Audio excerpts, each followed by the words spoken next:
Hello बच्चों, welcome to physics वाला। आज हम लोग थर्मल प्रॉपर्टीज ऑफ मैटर का डीपीपी नंबर 04 का डिस्कशन करने वाले हैं। स्टार्ट करते हैं पहले सवाल से। बेटा पहले वाले क्वेश्चन में आपका डायग्राम मिसिंग है, तो एक बार आप डायग्राम बना लीजिएगा। क्लियर है? जो मैं आपको यहां पे बना के दे रहा हूं। यहां पे बेटा डायग्राम आपका दिया गया है। ये बेटा आपकी रॉड है, ठीक है, और इस पॉइंट का टेम्परेचर है 0 डिग्री सेंटीग्रेड। और ये रॉड दो जगह डिस्ट्रीब्यूट हो रही है, एक इधर जा रही है, एक नीचे जा रही है।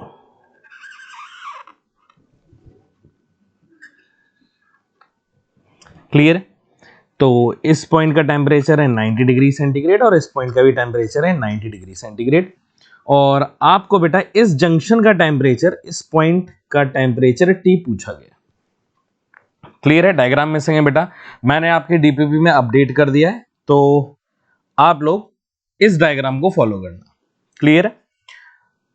अब आप सवाल पढ़ते हैं। 3 rods are made of same material having their same cross section having joint as shown in the figure. बेटा सेम मटेरियल मतलब थर्मल कंडक्टिविटी के सेम रहेगा, और सेम क्रॉस सेक्शन है मतलब एरिया भी क्या रहेगा, सबका सेम रहेगा।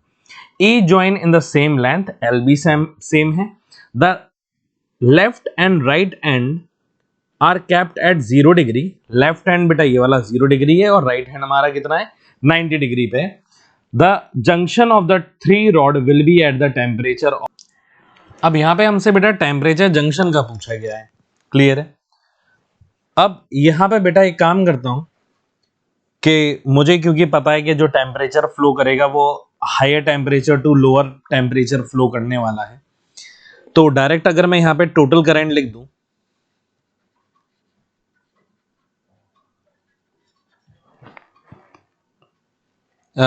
Of the joint, that is equals to क्या बेटा, यहां पे जिस तरीके से हमारा पोटेंशियल डिफरेंस होता है करंट को फ्लो कराने के लिए, यहां पे हमारा टेम्परेचर डिफरेंस होता है।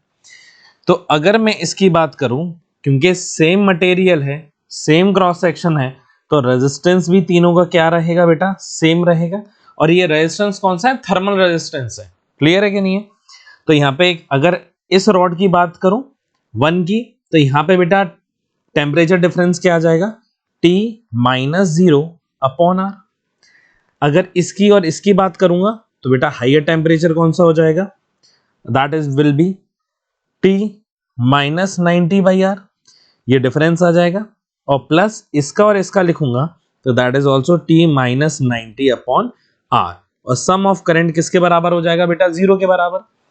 तो तीनों में बेटा R है नीचे, तो इसका एलसीएम लोगे तो नीचे तो 0 हो जाएगा, तो ये हो जाएगा T plus T minus 90 plus T minus 90 is equals to 0। तो यहां पे क्या हो जाएगा, 3T माइनस 180 इक्वल्स टू 0। तो 3T इक्वल्स टू 180 डिग्री और T इक्वल्स टू कितना आ जाएगा, 60 डिग्री सेंटीग्रेड। तो हमारा टेम्परेचर जंक्शन का कितना आ रहा है बेटा, option number B, that is 60 degree centigrade आ रहा है। क्लियर है बच्चों? और अगर कोई चाहे इसको लंबे मेथड से करना, तो आप Q equals to KA higher temperature minus इस टेम्परेचर को T ले लें अपॉन L, इससे भी आप इसको इक्वेट कर सकते हैं। क्लियर है कि नहीं है? तब भी आपका आंसर एग्जैक्टली सेम आएगा। ठीक है, क्योंकि हमें पता है कि KA और L ये तीनों चीजें सेम हैं, तो डायरेक्ट हम टेम्परेचर डिफरेंस और रेजिस्टेंस पे कर सकते हैं सॉल्व। क्लियर है बच्चों? चलिए नेक्स्ट क्वेश्चन की तरफ चलते हैं। अगला सवाल कह रहा है, 2 identical square rod of metal are welded end to end as shown in figure. यहां पे बेटा एंड टू एंड है। First 20 calories of heat flow through it in 4 minute. If the rod is welded as shown in figure 2, the amount of heat required with flow through the rod in, कितना time लगेगा ये calculate करना है हमें। ठीक है, चलिए बेटा यहां पे हम डायरेक्ट हीट फ्लो का फॉर्मूला लगा सकते हैं। दैट इज, अगर फर्स्ट केस में देखेंगे तो क्या मैं लिख सकता हूं, हीट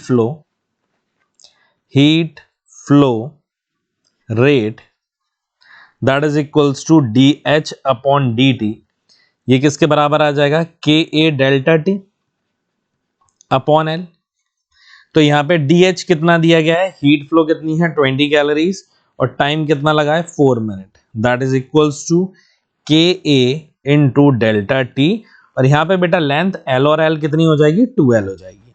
क्रॉस सेक्शनल एरिया तो सेम है बेटा, इस पॉइंट पे भी, जंक्शन में भी और इधर पे भी, तो लेंथ तो थ्रू आउट सेम है, ठीक है, सॉरी एरिया तो थ्रू आउट सेम है, क्लियर है। इसको हम बोल देते हैं बेटा इक्वेशन नंबर 1, ठीक है। सेकेंड केस की अगर बात की जाए और इसका अगर मैं हीट फ्लो निकालूं, हीट फ्लो रेट, तो यहां पे क्या आ जाएगा, D H upon D T that is equals to K. यहां पे बेटा एरिया क्या हो जाएगा, पहले सिर्फ ए था, तो यहां पे जिस तरीके से इसको लगाया है तो ये एरिया कितना हो जाएगा, 2A हो जाएगा, into temperature difference that is delta T upon length is L, clear है। तो डी एच सेम बेटा कैलोरीज फ्लो करिए, तो यह आ जाएगा 20 अपॉन टी इक्वल्स टू के into 2A into delta T upon length कितना आ जाएगा एल, क्लियर है। ये हमारी कौन सी इक्वेशन आ गई बेटा, सेकंड इक्वेशन। एक काम करें, हम फर्स्ट इक्वेशन को डिवाइड कर देते हैं सेकंड इक्वेशन में, तो ये आ जाएगा T upon 4 that is equals to 1/4 के बराबर, क्लियर है। तो यहां से बेटा टी की वैल्यू कितनी आ जाएगी, 1 मिनट, क्लियर है। तो कौन सा ऑप्शन करेक्ट हो जाएगा हमारा बेटा, A option is the right answer, that is 1 minute. Next question, the coefficient of thermal conductivity depends upon, thermal conductivity किस पे डिपेंड करती है बेटा, हमारी thermal conductivity that means coefficient of thermal conductivity, जैसे हम क्या बोलते हैं के, बेटा के किसी भी एक्सटर्नल प्रॉपर्टी पे डिपेंड नहीं करता है, ठीक है। तो यहां पे लिख सकते हैं के is independent of all external property, ठीक है।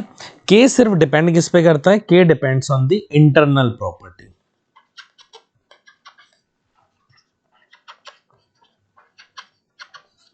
ठीक है। तो यहां पे अगर मैं ऑप्शन में देखूंगा तो टेम्परेचर डिफरेंस, ये तो बेटा एक्सटर्नल, एरिया भी एक्सटर्नल, थिकनेस भी external, material of the plate बेटा ये क्या हो जाएगा, इंटरनल प्रॉपर्टी, क्लियर है। तो हमारा थर्मल कंडक्टिविटी किस पे डिपेंड करता है, सिर्फ और सिर्फ मटेरियल पे डिपेंड करता है, क्लियर है कि नहीं। चलिए नेक्स्ट क्वेश्चन की तरफ चलते हैं। अगला सवाल ये कह रहा है, which of the following cylindrical rod will conduct most heat when end are maintained at the same steady temperature, clear है। हीट फ्लो रेट पूछ रहे हैं आपसे, तो यहां पे बेटा अगर हीट फ्लो रेट मतलब दैट मींस dq को देखूं तो dq किसके डायरेक्टली प्रोपोर्शनल होता है, dq is directly proportional to k,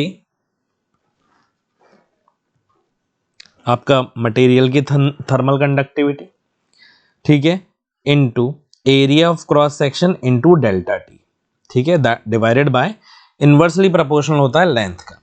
तो अगर Q का फॉर्मूला रखूंगा that is equals to K, area कितना आ जाएगा बेटा, क्योंकि सिलेंड्रिकल है तो पाई आर स्क्वायर, तो R1 स्क्वायर लिख देता हूं into delta T upon length L आ जाएगा, या 1 लिख लो या L ही रहने दो, ठीक है। तो दैट मींस Q जो है वो डायरेक्टली प्रोपोर्शनल है आर स्क्वायर के और इनवर्सली प्रोपोर्शनल है L के। मतलब हमारा अगर रेडियस बड़ा होगा तो Q हीट फ्लो ज्यादा होगा और लेंथ बड़ी होगी तो हीट फ्लो कम होगा। देखो यहाँ पे लेंथ भी 1 है, रेडियस भी 1 है, यहाँ पे लेंथ 2 है, लेंथ बढ़ गई है, रेडियस कम हो गई, मतलब Q क्या हो जाएगा, कम हो जाएगा। यहाँ पे लेंथ और रेडियस दोनों सेम है, यहाँ पे देखो लेंथ 1 है, रेडियस 2 है, यही तो चाहिए था कि रेडियस हमारा बड़ा हो और लेंथ हमारा कम हो, तो इससे क्या होगा, Q हमारा मैक्सिमम हो जाएगा, क्लियर है कि नहीं है। तो यहां पे लिख सकता हूं कौन सा ऑप्शन है बेटा, डी वाला, जहां पे लेंथ है 1 meter and radius is 2 centimeter, clear है।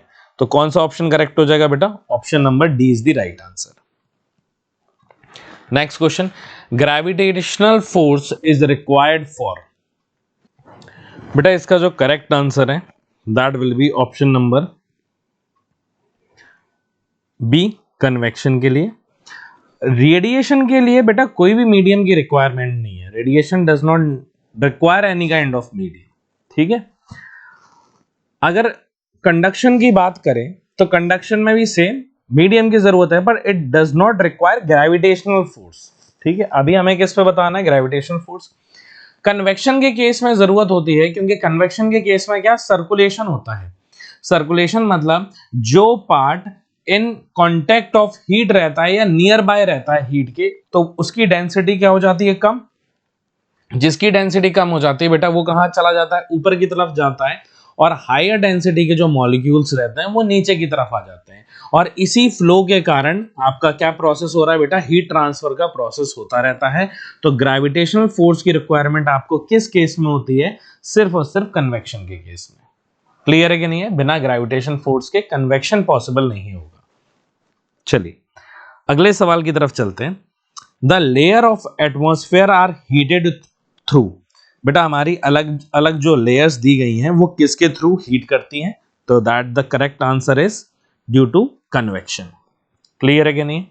Next question, the length and radii of two rod made of same material are in the ratio of 1:2 and 2:3 respectively. If the temperature difference between the end and the two rod be same than steady state, the heat flowing per second through them will be in the ratio of, heat flow का ratio बताना है बेटा। इसमें Q1 by Q2 का ratio बताना है, तो पहले तो रेशियो देख लेते हैं हीट फ्लो का।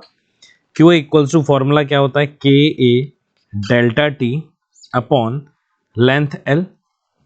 क्लियर है। तो यहाँ पे Q1 अपॉन Q2 अगर मैं लिखूंगा तो दैट इज इक्वल्स टू के, एरिया कितना है पाई आर स्क्वायर, तो पाई बेटा रेडियस का जो रेशियो दिया गया है दैट इज 2:3। मतलब यहाँ पे जो अगर रेडियस को मैं x ले लेता हूँ तो यहाँ पे क्या आ जाएगा 2x का स्क्वायर, और नीचे आ जाएगा k इंटू पाई इंटू, क्योंकि इसका रेशियो कितना है 3, तो ये हो जाएगा 3x square into delta T upon delta T. अब लेंथ आ जाएगा बेटा, लेंथ का रेशियो कितना दिया गया है 1:2, तो बेटा ये L1 अपॉन L2, तो नीचे क्या आ जाएगा 1 आ जाएगा, मैं y ले लेता हूं, और ऊपर क्या आ जाएगा यहाँ पे 2y आ जाएगा। क्लियर है कि नहीं, ठीक है। तो यहां से बेटा इससे ये कैंसिल आउट हो गया, इससे ये कैंसिल आउट हो गया, इससे ये कैंसिल आउट हो गया, इससे ये कैंसिल आउट हो गया, तो Q1 अपॉन Q2 का जो रेशियो आ जाएगा दैट इज इक्वल्स टू, बेटा यहां पे स्क्वायर आएगा इनका, तो ये हो जाएगा 4, तो 4 स्क्वायर यहां पे लगाता हूं इसके ऊपर, ठीक है। तो यहां पे 2 का स्क्वायर 4, 4 इंटू 2 अपॉन 3 का स्क्वायर 9 इंटू 1, तो ये हो जाएगा 8 अपॉन 9, जिसका रेशियो आ जाएगा 8:9। क्लियर है। तो करेक्ट आंसर कौन सा हो जाएगा बेटा, option number C, that is 8:9। Next question, two metal rod 1 and 2 of same length have same temperature difference between their end. Their thermal conductivity are K1 and K2 and cross sectional area are A1 and A2 respectively. What is the required condition for same rate of heat conduction in them? यहाँ पे बेटा relationship देखेंगे तो dq by dt that is equals to Ka delta t upon length L. तो dq by dt of 1 is equals to dq by dt of 2। Clear है बेटा। तो यहां पे अगर 1 का लिखूंगा तो ये हो जाएगा k1 a1 delta T upon L, क्योंकि बेटा यहां पे बोला गया है सेम लेंथ और सेम टेम्परेचर, और यहां पे आ जाएगा k2 a2 delta T upon L. इससे ये कैंसिल आउट हो गया, डेल्टा टी से डेल्टा टी कैंसिल आउट हो गया, तो k1 यहां पे लिख देता हूं, तो क्या आ जाएगा यहां पे k1 a1 equals to k2 a2। ये रिलेशनशिप आ जाएगा बेटा थर्मल कंडक्टिविटी और एरिया ऑफ क्रॉस सेक्शन का। क्लियर है। तो कौन सा ऑप्शन करेक्ट हो जाएगा? बी वाला ऑप्शन हमारा राइट है। क्लियर है बच्चों? यहां पे बेटा अगर इसका डायग्राम देखें हम लोग तो कुछ ऐसा बनेगा। ये रॉड है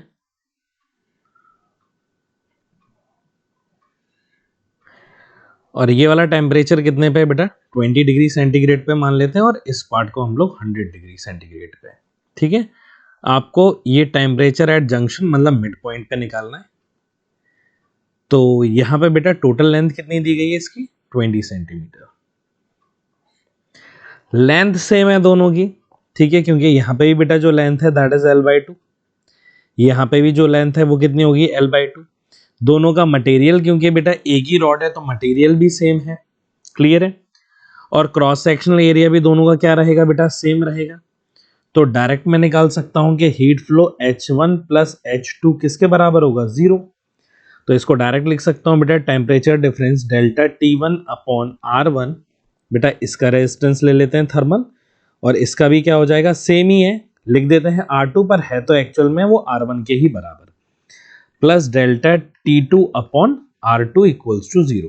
वैल्यू पुट करेंगे तो ये हो जाएगा T-20 upon R1 plus T-100 upon R1 equals to 0। तो R1 तो 0 हो जाएगा, ये होगा T-20 plus T-100 equals to 0। तो ये हो जाएगा 2T-120 इक्वल्स टू 0। तो 2T इक्वल्स टू 120 और यहां से टेम्परेचर जो आ जाएगा that is equals to 60 degree centigrade. Clear है? तो कौन सा ऑप्शन करेक्ट हो जाएगा हमारा? Option number B is correct, that is 60 degree.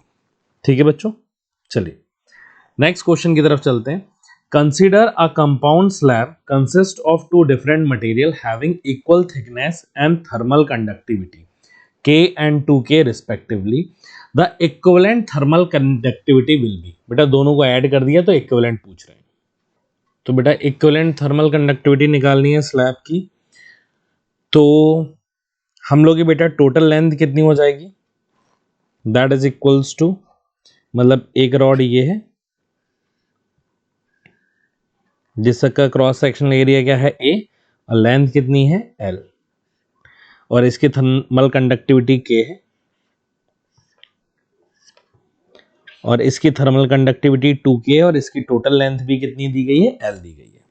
ठीक है, और इसका भी क्रॉस सेक्शनल एरिया क्या है? A, और दोनों को जब ऐड कर दिया मतलब एक ही रॉड बना दी है,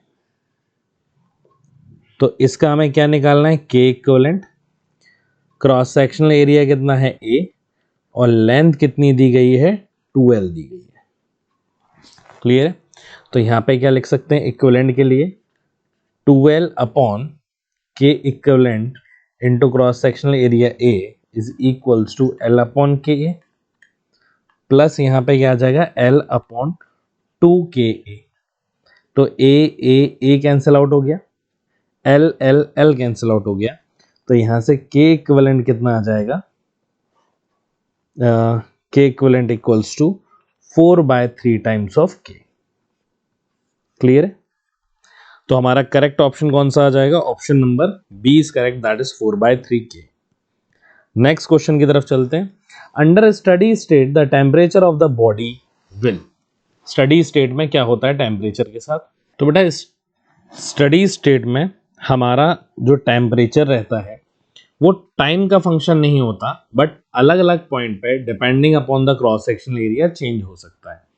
स्टडी स्टेट हमारा सिर्फ बताता है कि हमारा dQ/dt टाइम के रिस्पेक्ट में किस हिसाब से चेंज हो रहा है।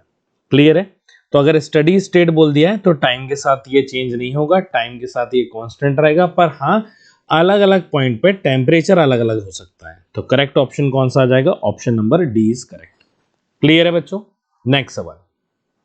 नेक्स्ट क्वेश्चन कह रहा है the area of the glass of a window of a room is 10 meter square, the thickness is 2 mm, the outer and the inner temperature are 40 degree centigrade and 20 degree centigrade respectively. The conductivity of the glass in MKS is 0.2, K की value है। The heat flow in the room will be, heat flow बताना बेटा पर second. ठीक है, यहाँ पे पहले क्या गिवन है वो लिख लेते हैं, क्योंकि काफ़ी सारी चीज़ें दी गई हैं। k इक्वल्स टू 0.2 है बच्चों। Area of cross section is 10 meter square. ठीक है। टेम्परेचर T1 कितना दिया गया है 40, और T2 जो दिया गया है दैट इज 20। टाइम जो दिया गया है वो कितना दिया है पर सेकंड बताना है, 1 सेकंड में। क्लियर है। लेंथ भी दी गई है इसकी, तो लेंथ कितनी दी गई है, थिकनेस, ठीक है, तो दैट इज 0.002, क्योंकि mm में है तो मीटर में लिखोगे। तो बेटा heat flow that is dq by dt लिख देते हैं। ठीक है।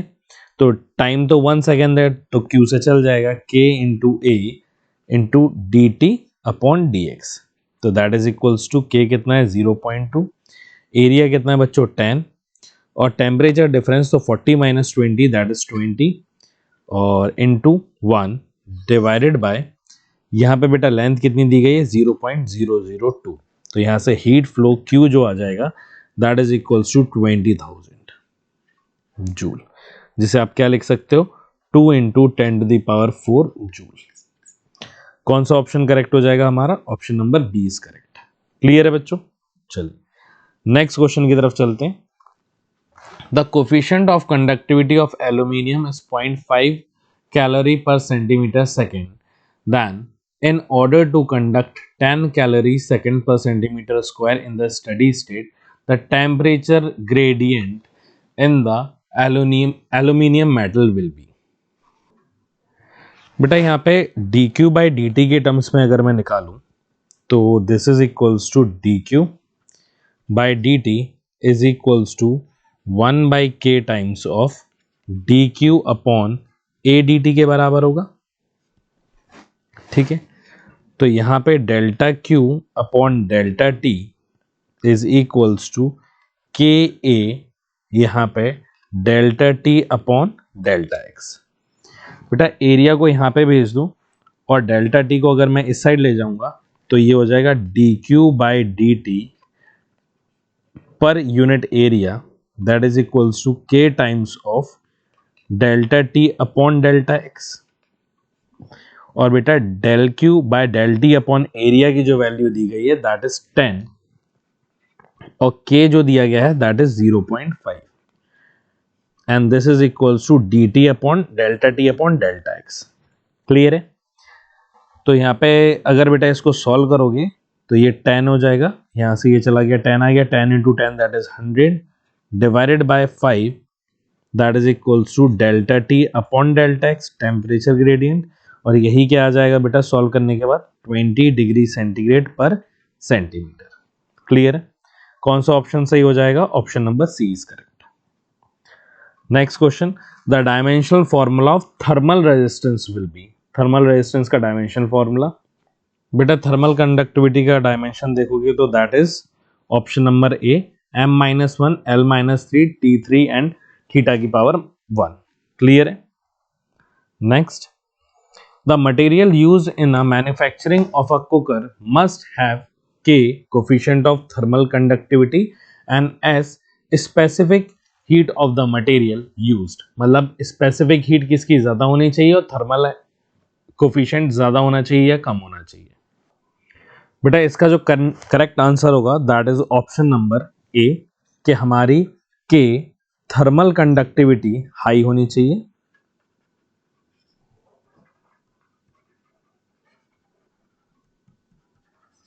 एंड एस दैट इज हमारी स्पेसिफिक हीट वो होना चाहिए लो। ये होना चाहिए हाई और ये होना चाहिए लो। रीजन क्या है बेटा, क्योंकि हमें कुकिंग करनी है, हमें खाना बनाना है, तो हम चाहते हैं कि हमारा मटेरियल जल्दी से जल्दी हीट को क्या करे, कंडक्ट करे। क्लियर है कि नहीं है। तो हम लोग चाहते हैं कि और उसके अंदर हीट का रिटेंशन मिनिमम हो। तो थर्मल कंडक्टिविटी से क्या होगा, अगर ज्यादा होगी तो जितने जल्दी वो हीट चूल्हे से हीट जल्दी कुकर लेगा अपने आप में, और जल्दी से जल्दी उसे क्या कर देगा, ट्रांसफर कर देगा, और अपने पास जो हीट रखेगा that is a specific heat वो कम से कम रखेगा, क्योंकि हम यही चाहते हैं कि कुकर में हीट ट्रांसफर का रेट ज्यादा हो और कुकर अपने आप के अंदर या इंटरनली हीट कम रखे। तो थर्मल कंडक्टिविटी ज्यादा होने की वजह से वो क्या करेगा, जल्दी जल्दी हीट को सप्लाई करेगा खाने के अंदर, और लो स्पेसिफिक हीट का मतलब है कि वो अपने अंदर जो हीट रिटेन करने वाला है वो कम करेगा। तो थर्मल कंडक्टिविटी चाहिए ज्यादा और स्पेसिफिक हीट चाहिए कम। क्लियर है? चलिए next question, the cause of air current from ocean to the ground is an example of. बेटा इसका जो करेक्ट आंसर है that is due to the convection process. Clear है? हीट एयर करंट के बारे में बता दिया कि ग्रेविटेशन की वजह से होता है। ठीक है, जो लो डेंसिटी के रहते हैं वो एयर ऊपर आ जाती है और हायर डेंसिटी की जो एयर रहती है वो नीचे आ जाती है, और इसी से हमारा कन्वेक्शन प्रोसेस चलता रहता है और एयर करंट फ्लो होता रहता है ओशियन में। क्लियर है? तो correct answer is convection. Thank you so much बच्चों, मैं उम्मीद करता हूं आपको ये डिस्कशन समझ में आया होगा। बाकी हम लोग अपनी नेक्स्ट डीपीपी के डिस्कशन में मिलते हैं। Thank you so much.